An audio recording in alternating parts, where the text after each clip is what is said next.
بسم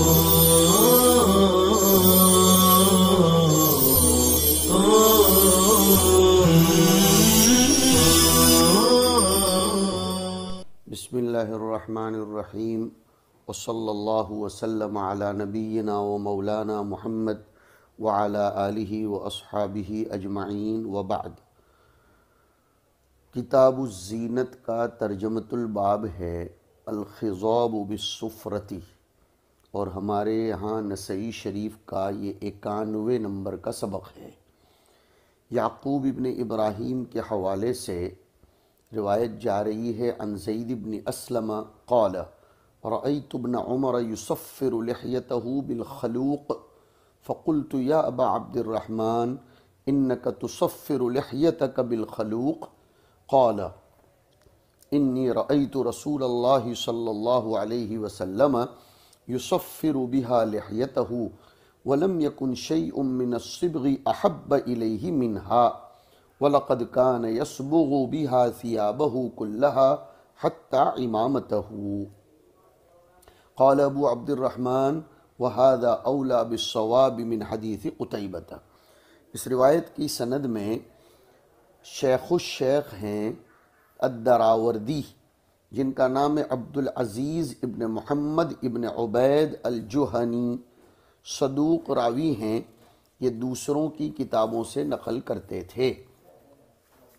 یہاں آیا کہ میں نے عبداللہ ابن عمر رضی اللہ تعالی عنہما کو دیکھا کہ وہ اپنی داڑھی کو خلوق سے رنگتے تھے۔ خلوق یہ ایک مشہور و معروف خوشبو ہے جو مرکب ہوتی ہے کئی چیزوں سے مل کر، زعفران وغیرہ دوسری خوشبوئیں اس میں ملا کر بنائی جاتی ہے، اس پر حمرت اور صفرت یہ غالب ہوتی ہے۔ اور اباحت کے باب میں بھی روایتیں ہیں اور اس سے نہی کے بارے میں بھی روایتیں ہیں، لیکن نہی پر مشتمل روایتیں زیادہ ہیں اور اثبت ہیں۔ جہاں تک منع کرنے کی وجہ یہ ہے کہ وہ عورتوں کی خوشبو میں سے ہے، اس لیے کہ اس کا کلر ہے اور زیادہ تر عورتیں ہی اس کو استعمال کرتی ہیں۔ علماء محدثین نے لکھا کہ نہی کی روایتیں ناسخ ہیں اباحت کی روایتوں کے لیے، یہ بات یاد رکھی جائے۔ اور قال ابو عبد الرحمن کا مطلب اب سمجھا دیتے ہیں کہ مصنف رحمۃ اللہ علیہ عبد الرحمن ابن عبداللہ ابن دینار کی روایت کو ترجیح دینا چاہتے ہیں، جس میں عبید ابن جریج کا تذکرہ ہے سند میں۔ اس روایت کو ترجیح دیتے ہیں دراوردی کی روایت پر، جس میں عبید ابن جریج کا تذکرہ نہیں ہے۔ یعنی عبد الرحمن ابن عبداللہ ابن دینار کی روایت عبید ابن جریج کا جو تذکرہ ہے زید ابن اسلم اور ابن عمر کے درمیان، وہ صواب ہے، وہ زیادہ درست ہے، اور دراوردی نے عبید ابن جریج کا واسطہ حذف کر دیا ہے، وہ خطا ہے۔ مصنف کے یہاں عبد الرحمن ابن عبداللہ ابن دینار کی روایت کے راجح قرار دینے کی وجہ یہ ہے کہ اس روایت کی موافقت بہت سے حفاظ حدیث نے کی ہے جنہوں نے ابن عمر کی روایت کو ذکر کیا ہے۔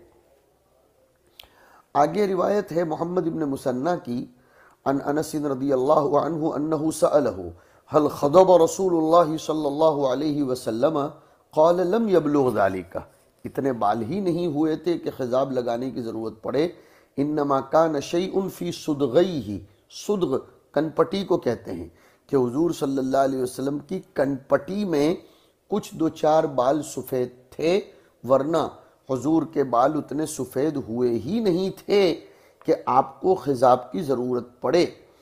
اور ویسے بھی حضور صلی اللہ علیہ وسلم کثرت سے خوشبو استعمال کرتے تھے، اور خوشبو یہ بالوں کی سیاہی کو ختم کر دیتی ہے، اس لیے حضرت انس رضی اللہ تعالیٰ عنہ نے ایک روایت میں اشارہ فرمایا ہے کہ حضور کے بالوں کی سیاہی کا بدل جانا یہ کوئی خضاب اور کلر لگانے کی وجہ سے نہیں تھا، بلکہ آپ کے بال مبارک کی سیاہی جو کمزور ہو گئی تھی وہ خوشبو لگانے کی وجہ سے تھی۔ اور ایک احتمال میں نے یہ بھی ذکر کیا تھا کہ ام سلمہ نے بعد میں حضور کے بال مبارک کو بکثرت خوشبو لگانا شروع کر دیا ہو تو اس میں تغیر آ گیا ہو۔ علامہ نووی کہتے ہیں کہ مختار قول تو یہ ہے کہ حضور نے کبھی کبھی بالوں پر خضاب لگایا، اکثر اوقات میں ترک کر دیا ہے۔ اس کے بعد محمد ابن مثنیٰ کی روایت حضرت انس سے ہے ان رسول اللہ صلی اللہ علیہ وسلم لم یکن یخضب انما کان الشمط عند العنفقۃ یسیرا۔ جی ہاں، شمط یہ سفیدی کو کہتے ہیں اور عنفقہ ریش بچے کو کہا جاتا ہے کہ حضور کے بالوں میں سفیدی تھوڑی تھوڑی یسیرن تھوڑی تھوڑی ریش بچے کے پاس تھی، وفی الصدغین یسیرن صدغ ابھی آ چکا ہے کن پٹی کے پاس، وفی الرأس یسیرن اور تھوڑی سی سفیدی بالوں میں تھی۔ پھر محمد ابن عبد الاعلیٰ کے حوالے سے روایت ہے عن عبداللہ ابن مسعود رضی اللہ تعالی عنہ ان النبی صلی اللہ علیہ وسلم کان یکرہ 10 خصال۔ روایت آ چکی ہے ابو داؤد شریف میں بھی، الصفرۃ یعنی الخلوق وتغییر الشیب وجر الازار والتختم بالذهب والضرب بالکعاب والتبرج بالزینة لغیر محلها والرقى الا بالمعوذات وتعلیق التمائم وعزل الماء بغیر محله وافساد الصبی غیر محرمه۔ اس روایت پر تفصیلی کلام اس سے پہلے ہمارے سامنے آ چکا ہے۔ یہ روایت ویسے درجے کے اعتبار سے ضعیف ہے، اس لیے کہ اس روایت کے راویوں پر غور کیجئے طلبہ، اس میں عبد الرحمن ابن حرملہ آئے ہیں۔ یہ عبد الرحمن ابن حرملہ مجہول راوی ہیں۔ اس کی وجہ یہ ہے کہ ان سے سوائے قاسم ابن حسان نے کسی نے بھی روایت کو بیان نہیں کیا ہے۔ اس میں لعب بن نرد کا تذکرہ آیا ہے۔ ہر ایسا کھیل جس میں جوا ہو، سٹا ہو، جس میں شرطیں لگائی جاتی ہوں دونوں طرف سے، یہ حرام ہے، چاہے جون سا کھیل ہو۔ اور جو آدمی بکثرت بار بار ایسا کھیل کھیلتا رہتا ہو وہ مردود الشہادت قرار پائے گا۔ اسی طرح اس روایت میں ذرا ایک بات کی طرف اور اشارہ کرتے چلیں کہ تعلیق التمائم کا تذکرہ آیا، رقع اور تعویذات۔ اس کے باب میں امام بخاری رحمۃ اللہ علیہ نے تو باقاعدہ ترجمۃ الباب اپنی صحیح میں قائم کیا، باب الرقى بالقرآن والمعوذات، قرآن کریم کی آیتوں معوذات پر مشتمل آیات اور صورتوں کے ذریعے تعویذ اور رقیہ کرنا چاہیے۔ امام بخاری رضی اللہ تعالی عنہ نے حضرت عائشہ کی ایک روایت نقل کی ہے کہ نبی کریم صلی اللہ علیہ وسلم خود اپنے آپ پر دم کرتے تھے، بالخصوص اس مرض میں جس میں آپ کا انتقال ہوا معوذات پڑھ کر دم کرتے تھے، لیکن جب آپ کی طبیعت زیادہ خراب ہوئی تو میں آپ کے اوپر یہ معوذات پڑھ کر دم کر دیا کرتی تھی اور میں آپ کے ہاتھوں سے مسح کرتی تھی، اس لیے کہ آپ کے ہاتھ میں برکت تھی۔ راوی کہتے ہیں ہم نے زہری سے پوچھا کہ کیسے پھونکا جائے گا، فرمایا اپنے ہاتھوں پر دم کرے اور پھر اپنے چہرے پر پھیر دے۔ یہ امام بخاری رحمۃ اللہ علیہ نے مستقل ترجمۃ الباب قائم کر کے روایت کو ذکر کیا ہے۔ معوذات سے مراد ہوتا ہے سورہ فلق، سورہ ناس، سورہ اخلاص، جیسے کہ کتاب التفسیر میں بھی اس کا تذکرہ آتا ہے۔ اسی طرح قرآن کریم کی ہر وہ آیت جس میں تعوذ کا تذکرہ ہے، مثلا وَقُلْ رَبِّ أَعُوذُ بِكَ مِنْ هَمَزَاتِ الشَّيَاطِينِ، پھر فَاسْتَعِذْ بِاللَّهِ مِنَ الشَّيْطَانِ الرَّجِيمِ۔ اسی طرح ترمذی شریف میں حضرت ابو سعید خدری رضی اللہ تعالیٰ عنہ کی ایک روایت آئی کہ جناب نبی کریم صلی اللہ علیہ وسلم پناہ طلب کرتے تھے اللہ کی جناتوں سے، نظر لگ جانے سے، یہاں تک کہ جب معوذات نازل ہوئیں تو حضور نے ان معوذات کو اپنایا، اس پر عمل کرنا شروع کر دیا اور باقی سب چھوڑ دیا۔ اس سے پتہ چلتا ہے کہ تعوذ سے منع نہیں کیا جائے گا۔ ان دو صورتوں کے علاوہ تعوذ پر مشتمل جو آیات اور دعائیں کتاب الاستعاذہ کی ہوں انہیں پڑھا جا سکتا ہے۔ ہاں، اولا یہ ہے کہ ان معوذات کو پڑھا جائے۔ جی ہاں، حضور پاک صلی اللہ علیہ وسلم سے ان دونوں صورتوں کے بغیر بھی تعوذ کرنا ثابت ہے۔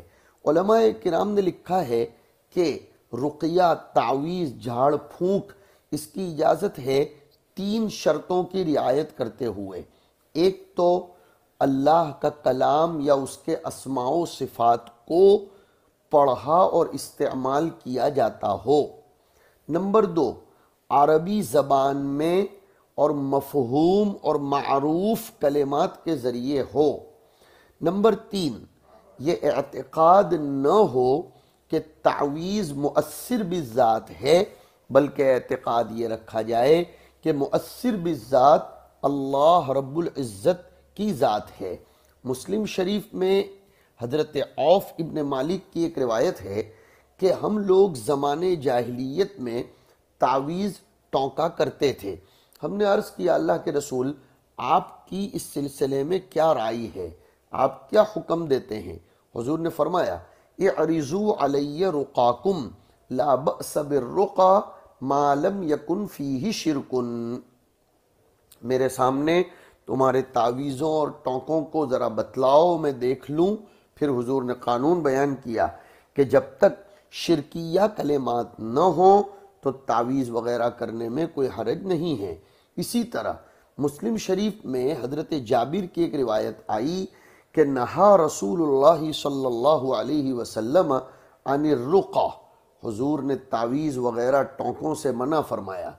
تو آل عمر ابن حزم آئے اور انہوں نے عرض کیا اللہ کے رسول، ہمارے پاس پہلے سے ایک ٹونکا، ایک تعویذ چلا آ رہا ہے جو ہم بچھو کے ڈسے ہوئے پر استعمال کرتے چلے آ رہے ہیں۔ انہوں نے حضور کو وہ ٹونکا بتایا۔ حضور نے فرمایا کوئی حرج کی بات نہیں ہے، من استطاع ان ينفع اخاہ فلینفعہ، جو بھی اپنے بھائی کو فائدہ پہنچانا چاہے تو وہ پہنچا سکتا ہے۔ اس عموم سے بہت سے لوگوں نے استدلال کیا اور فرمایا کہ ہر وہ ٹونکا جس کی منفعت کا تجربہ کر لیا گیا ہو، جس کے فائدے کا تجربہ کر لیا گیا ہو، اس کا استعمال کرنا جائز ہے، اگرچہ اس کا معنی مفہوم و معقول نہ ہو۔ لیکن اوپر مسلم شریف کے حوالے سے حضرت عوف رضی اللہ تعالی عنہ کی ایک روایت ہم نے سنائی کہ ایسے ٹونکے جو شرک تک پہنچاتے ہوں وہ ممنوع ہیں، اسی طرح ایسے ٹونکے جو معقول المعنی نہ ہوں تو چونکہ ان میں شرک تک پہنچنے کا اندیشہ ہوتا ہے، احتیاطاً اس سے منع کر دیا جائے گا۔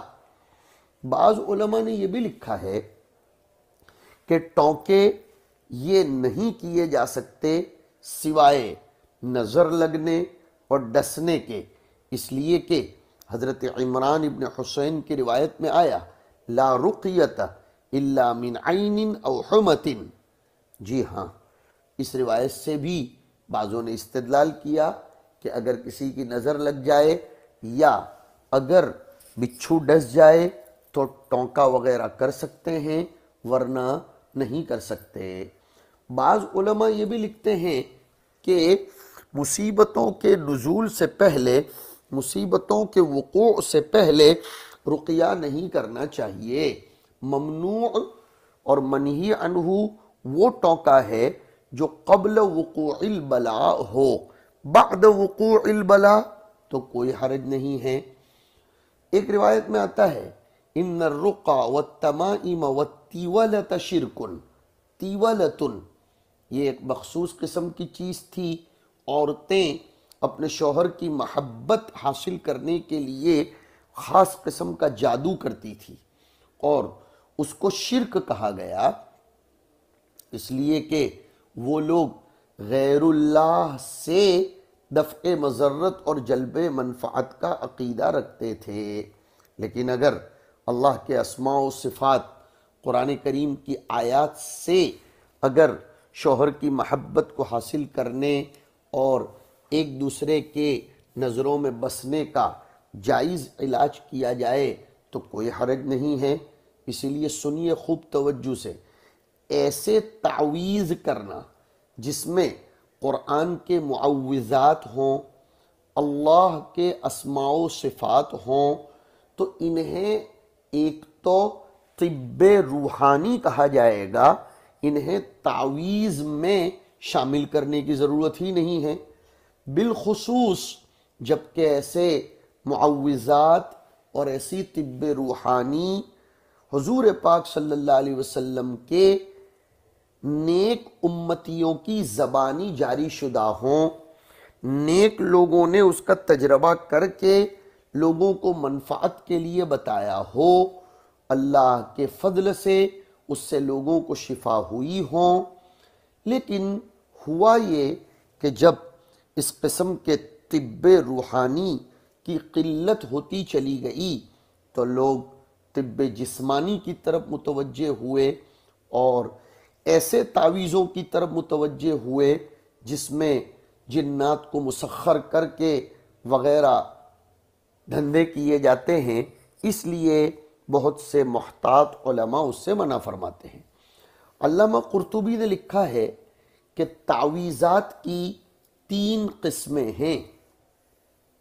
نمبر 1، وہ تعویذات جو زمانے جاہلیت میں کیے جاتے تھے، جن کا مطلب اور مفہوم کچھ بھی پتہ نہیں چلتا تھا، ان سے اجتناب کرنا، بچنا ضروری ہے تاکہ اس میں شرک یا شرک تک پہنچانے والی باتیں لازم نہ آئیں۔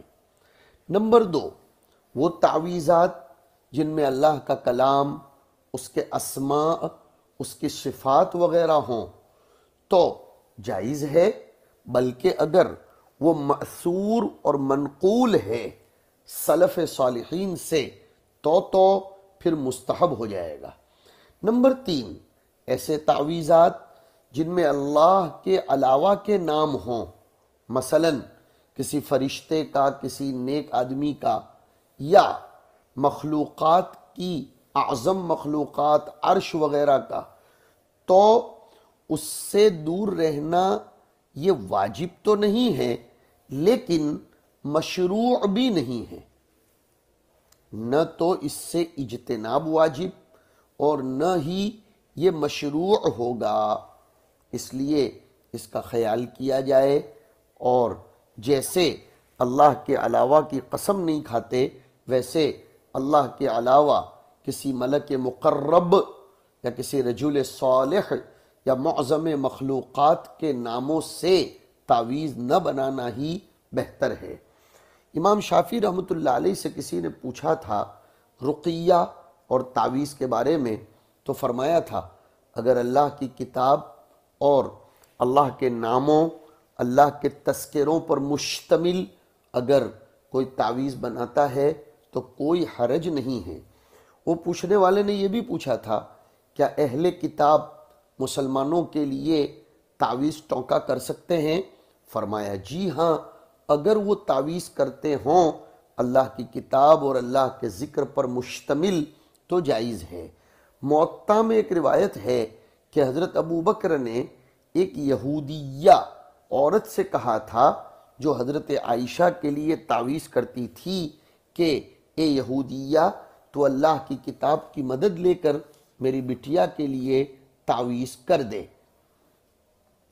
صحیح کی روایت میں آیا ہے ان لوگوں کی صفت بیان کرتے ہوئے جو جنت میں بغیر حساب کے داخل ہوں گے، یہ بیان فرمایا کہ انہم لا یتطیرون ولا یکتوون ولا یسترقون وعلی ربہم یتوکلون، کہ نہ تو وہ فال لیتے ہوں گے، نہ داغ لگاتے ہوں گے، اور نہ ہی وہ تعویذ گنڈا کرتے ہوں گے، بلکہ اپنے رب پر توکل اور بھروسہ کرتے ہوں گے۔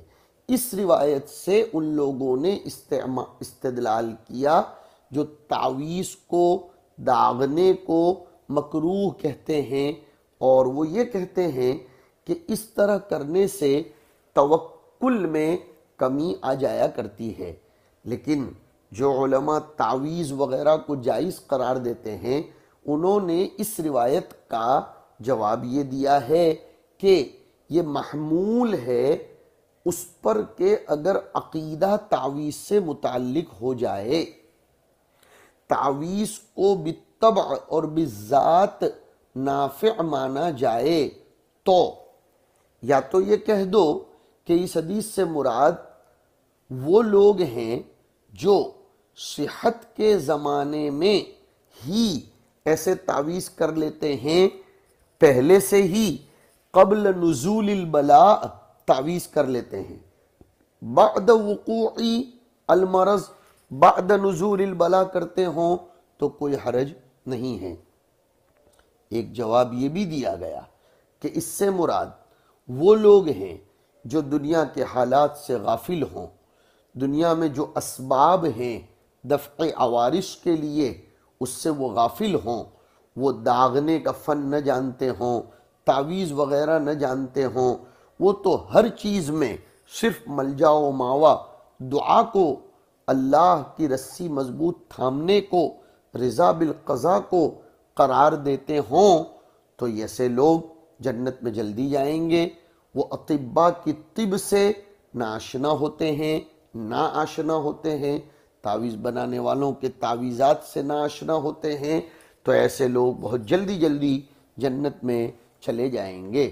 اس طرح اور بھی ایک جواب یہ دیا گیا ہے کہ ترک رقیہ سے مراد یہ ہے کہ دفع مرض میں اللہ پر اعتماد کیا جائے، رضا بالقدر کا اہتمام کیا جائے، اس لیے کہ حدیثوں میں اس کا اہتمام کرنے کی تلقین آئی ہے۔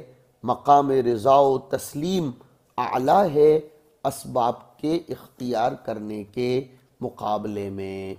تو بہتر یہی ہے کہ امت کو قرآن کریم کے وظائف، قرآن کریم کی ادعیہ اور ہمارے بزرگوں سے منقول جو اوراد و وظائف ہیں اس کی طرف لانا چاہیے، نہ یہ کہ ان کو گلے میں باندھنے والے تعویذات پر لا کر کھڑا کرنا چاہیے، تاکہ کہیں ان کا عقیدہ بگڑ نہ جائے اور وہ اسی پر اکتفا کر کے اللہ رب العزت کے پاس دعا کرنے سے محروم ہو جائیں، اعراض کرنے لگے، تعویذات ہی کو سب کچھ سمجھ لیں، اور چھوٹی چھوٹی باتوں میں بھی وہ تعویذات کا رخ کریں۔